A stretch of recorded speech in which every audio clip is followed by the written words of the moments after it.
Hello అండి, నమస్తే. ఇప్పుడు మాట్లాడే టాపిక్ వచ్చేసి మన రాజమహేంద్రవరంలో జరిగినటువంటి game changer pre release event ఏదైతే జరిగిందో దానికి చీఫ్ గెస్ట్గా Andhra Pradesh deputy chief minister Pawan Kalyan గారు వెళ్ళారు. సో ఆ ఈవెంట్కి వచ్చిన ఇద్దరు యువకులు రాజమండ్రి నుంచి కాకినాడ వెళ్ళే రూట్లో గైగోలుపాడుకి చెందిన ఇద్దరు యువకులు బైక్ యాక్సిడెంట్లో దుర్మరణం చెందారు.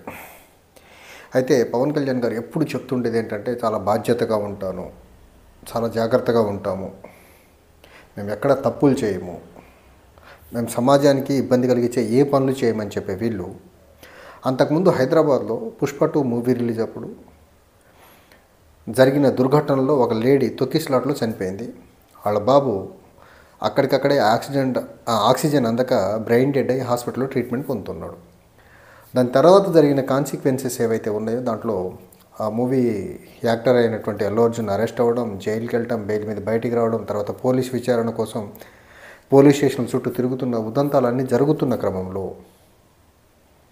వీళ్ళ ఫ్యాన్ బేస్ గురించో లేకపోతే వీళ్ళకున్న అభిమానుల తాకిడి గురించో తెలిసి రాజమండ్రిలో అంత పెద్ద సభ పెట్టి, అది కూడా ఈవినింగ్ రాత్రులు పెట్టి, ఆ రాత్రులు మీటింగ్ ప్రీ రిలీజ్ ఈవెంట్ అయిన తర్వాత అందరు ఇంటికి క్షేమంగా వెళ్ళండి అని చెప్పడం అయితే చెప్పారు. కానీ వాళ్ళు అందులో ఇంకొక మాట చెప్పారు. ఈయన అందరి యువతను రెచ్చగొట్టే మాట అదేంటంటే, పవన్ కళ్యాణ్ గారు చెప్పిన మాట, మా వాళ్ళు బైక్ సైలెన్సర్లు తీసి రేజింగ్ ఇచ్చుకుంటూ వెళ్తుంటే వాళ్ళ దగ్గర ఉన్న స్కిల్స్ అద్భుతమని రెచ్చగొట్టే మాట చెప్పారు. ఆ మాట ఇన్స్పైర్ అయ్యారో ఏమో తెలియదు, కానీ పిల్లలు ఎలా వెళ్ళారో ఏంటో అసలు తెలియదు. కానీ ఇద్దరు యువకులు ఆ సినిమా ఫంక్షన్ నుంచి రిటర్న్ ఇంటికి వెళ్లకుండా పైలోకాలకి వెళ్ళిపోయారు. అంటే పవన్ కళ్యాణ్ గారు చాలా బాధ్యత కలిగిన వ్యక్తి కదా. మరి ఇంత బాధ్యత కలిగిన వ్యక్తి యువకులు బైక్ సైలెన్సర్లు తీసి రైజింగ్ ఇచ్చుకుంటూ చేజింగులు చేసుకుంటూ వెళ్తారు అనే మాట మాట్లాడాల్సిన ఆవశ్యకత ఉందా? ఏమాత్రం స్పృహ ఉన్న వ్యక్తి అయితే, ఏమాత్రం సోయి ఉన్న వ్యక్తి అయితే, ఏమాత్రం సామాజిక బాధ్యత ఉన్న వ్యక్తి అయితే పుష్ప 2 ఘటనను గుర్తుపెట్టుకొని, దాని చుట్టూ జరిగిన ఉదంతాలని గుర్తుపెట్టుకొని, ఒక హీరో అరెస్ట్ అయిన ఉదంతాన్ని గుర్తుపెట్టుకొని ఇలాంటి మాట మాట్లాడచ్చా? ఇలాంటి మాట మాట్లాడే వ్యక్తిని మనం బాధ్యతాయుతమైన వ్యక్తి అని అంటామా? బాధ్యత గల వ్యక్తి అని అనగలమా? ఏ సినిమా ఈ ప్రీ రిలీజ్ ఈవెంట్ చేయకపోతే ఏమి? సమాజానికి వచ్చిన నష్టం ఏంటి? అసలు మీరు ప్రీ రిలీజ్ ఈవెంట్ చేయకపోతే, అసలు మీరు సినిమాలు తీయకపోతే సమాజానికి వచ్చిన నష్టం ఏంటి? సమాజానికి ఏం తిండి దొరకదా? సినిమాలు లేని దేశాలు కూడా ఉన్నాయి కదా, వాళ్ళే బతకట్లేదా? సినిమా పరిశ్రమలు లేని రాష్ట్రాలు కూడా ఉన్నాయి కదా, అక్కడ ప్రజలు బతకట్లేదా? ఛత్తీస్గఢ్ లాంటి రాష్ట్రం ఉంది, మధ్యప్రదేశ్ లాంటి రాష్ట్రం ఉంది, సినిమా ఇండస్ట్రీ లేదు కదా అక్కడ. మరి సినిమా ఇండస్ట్రీ లేని రాష్ట్రాలు కూడా బతుకుతున్నాయి. ఉత్తరాఖండ్కి సినిమా ఇండస్ట్రీ లేదు, హిమాచల్ ప్రదేశ్కి లేదు, మళ్ళీ కలగలిపి మొత్తం హిందీ సినిమా ఉందని చెప్పొద్దు, రాష్ట్రాల వారీగా చెప్తున్నాను నేను ఇక్కడ. మరి సినిమాలు లేకపోతే సమాజం బతుకుద్ది. సమాజానికి సినిమాలు ఆవశ్యకత లేదు, అవసరం లేదు. మీరు 100 కోట్ల రూపాయలు రెమ్యునరేషన్ తీసుకుంటూ, బ్లాక్ మనీని వైట్ చేసుకుంటూ, ప్రజల దగ్గర నుంచి డబ్బులు దొబ్బుకుంటూ, దరిద్రమైన సినిమాలు కూడా తీసి, మళ్ళీ ఆ సినిమాలకు వచ్చి, ఆ సినిమా ఫంక్షన్లకు వచ్చి యువకులు ఇంటికి వెళ్తే యాక్సిడెంట్లో చనిపోవడం ఎంత ఎంత ఎంత దుర్మార్గం అనుకోవాలి దీన్ని. ఒక పుష్ప 2 ఉదంతం జరిగిన తర్వాత మీరు రాజమండ్రిలో అంత పెద్ద సభ పెట్టకపోతే ఏం పోయింది? ఏం నష్టం వచ్చింది? మీడియా ఉంది, సోషల్ మీడియా ఉంది, ప్రమోట్ చేసుకోవచ్చు కదా మీ సినిమాని. మీరు టెక్నాలజికల్ డ్రివెన్ ఎరా, 4th ఇండస్ట్రీ రివల్యూషన్ నడుస్తూ ఉన్నాయారా, డ్రోన్ టెక్నాలజీ ఉన్నాయారా, డ్రోన్ సమ్మిట్ పెట్టారు, డ్రోన్ల ద్వారా ప్రమోట్ చేయండి మీ సినిమాల్ని. ఎవడు కాదన్నాడు? హైదరాబాద్లో ఒక బ్యాడ్ ప్రెసిడెంట్ మొదలైంది కదా, దాని తర్వాత ఇంత పెద్ద మీటింగ్ పెట్టకపోతే ఏం పోయింది మీకు?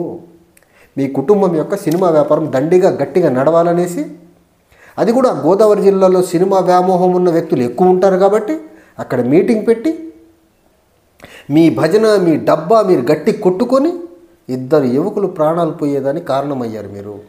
దీని మీద ఎవరన్నా కేసు పెట్టే పరిస్థితి ఉంది ఆంధ్రప్రదేశ్లో పోలీస్ డిపార్ట్మెంట్ సైడ్ నుంచి? సో ఎవరు కంప్లైంట్ ఇచ్చేవాళ్ళు లేరు, పోలీసులు సుమోటోగా కేసు తీసుకునే పరిస్థితి లేదు. తెలంగాణలో తీసుకున్నారు కదా, కేసు కట్టారు కదా. అలానే ఆంధ్రప్రదేశ్లో చిత్ర బృందం మీద కానీ, లేకపోతే బైక్ సైలెన్సర్లు తీసి మా వాళ్ళు వెళ్తారని చెప్పిన పవన్ కళ్యాణ్ గారి మీద కానీ Andhra Pradesh police department criminal case ఎందుకు ఫైల్ చేయరు సిఆర్పిసి కింద? అంటే ఆంధ్రప్రదేశ్లో ఈయన అధికారంలో ఉన్నాడు కాబట్టి కేసు బుక్ చేస్తాను పోలీసులు భయపడుతున్నారా? అర్థం కాని పరిస్థితి. తెలంగాణలో ఒక హీరోని అరెస్ట్ చేశాం కదా, ఆంధ్రాలో కూడా చెయ్యాలి కదా. ఏ కనీసం చిత్ర బృందం మీద కేసు పెట్టాలి కదా, కేసు కట్టే నాదుడే లేడే. దీన్ని బట్టి అధికారం ఉంటే ఒకలా, అధికారానికి దూరంగా ఉన్న వాళ్ళు ఒక్కొక్కలా, అధికారానికి సంబంధం లేని ఒకలా ట్రీట్ చేస్తారా? ఈ దిద్దుబాటు చర్యల్లో భాగంగా పవన్ కళ్యాణ్ గారు ఆయన ట్విట్టర్ అకౌంట్లో ఒక చాట భారతం రాసేసి 2-3 పారాగ్రాఫ్లు ప్రెస్ నోట్ రిలీజ్ చేయించేసి వాళ్ళ పార్టీకి సంబంధించినటువంటి కాకినాడ ఎంపీని ఆ కుటుంబాల దగ్గరికి పంపించి పార్టీ తరఫున నష్టపరిహారం కింద 5 కోట్ల రూపాయలు 5 లక్షల రూపాయలు 5 లక్షల రూపాయలు చెక్లు ఇచ్చే ప్రయత్నం చేశారు. మీరు 5 లక్షలు ఇచ్చారు, ఆ పిల్లల ప్రాణాలు, ఆ కుటుంబ సభ్యులకి, ఆ చనిపోయిన ప్రాణాలను కానీ ఆ కుటుంబ సభ్యులకి ఆ బాధని తీర్చగలరా మీ 5 లక్షలతో? 5 లక్షలు ఏ మూలకు సరిపోతాయి?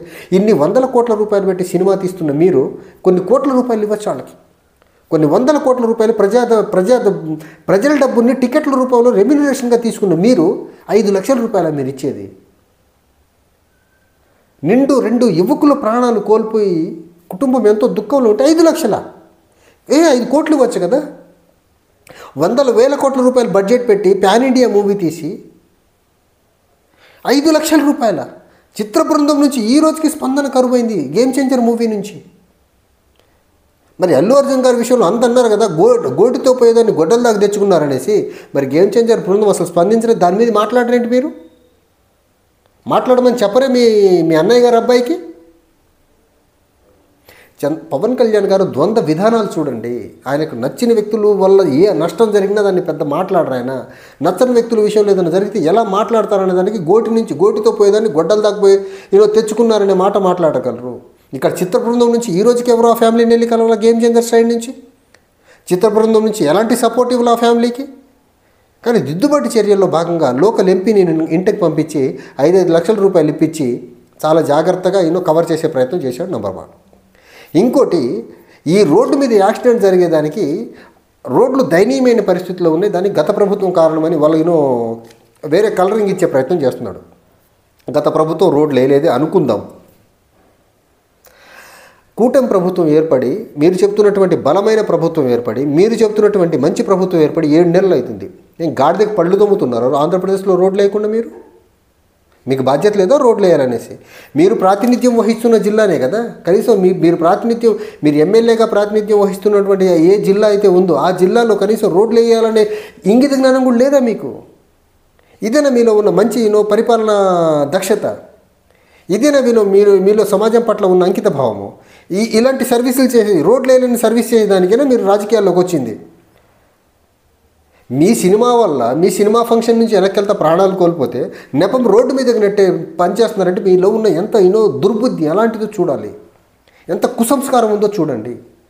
సరే, రోడ్డు బాగలేదే అనుకుందాము, గత ప్రభుత్వం వల్లే లేదనుకుందాము, మీరు వచ్చి ఏం చేస్తున్నారు? రోడ్డు వేయకుండా బాగలేని రోడ్ల నుంచి ప్రాణాల నుంచి జనాలు వస్తారని తెలిసి రాత్రులు సినిమా ఫంక్షన్ ఎలా పెట్టారు మీరు? ఇవన్నీ మీ తప్పులు కాదా? మీ మీద కేసు ఎందుకు కట్టకూడదు అసలు? ఇది ఈయన దుర్బుద్ధి, ఈయన వంకర బుద్ధి చూడండి. అల్లు అర్జున్ గారు విషయంలో స్పందించిన విధానం చూడండి, గేమ్ చేంజర్ విషయంలో స్పందిస్తున్న విధానం చూడండి. అండ్ జరిగిన తప్పును కవర్ చేసుకునేదానికి గత ప్రభుత్వం రోడ్డు అనేసి రోడ్లను కూడా గత ప్రభుత్వానికి అట్రిబ్యూట్ చేసేసి ఆ యాక్సిడెంట్కి కారణం వీళ్ళ సినిమా ఫంక్షన్కి వచ్చి రాత్రులు వెళ్ళటం వల్ల జరిగిందని చెప్పట్లే ఆయన. గత ప్రభుత్వం రోడ్లు బాగా వేయకపోవడం వల్ల జరిగింది అంటున్నారు. కానీ వీళ్ళ ప్రభుత్వం వచ్చి ఏం గాడిదలు కాస్తుందో చెప్పే మాత్రం చేయట్లే ఆయన. Thank you.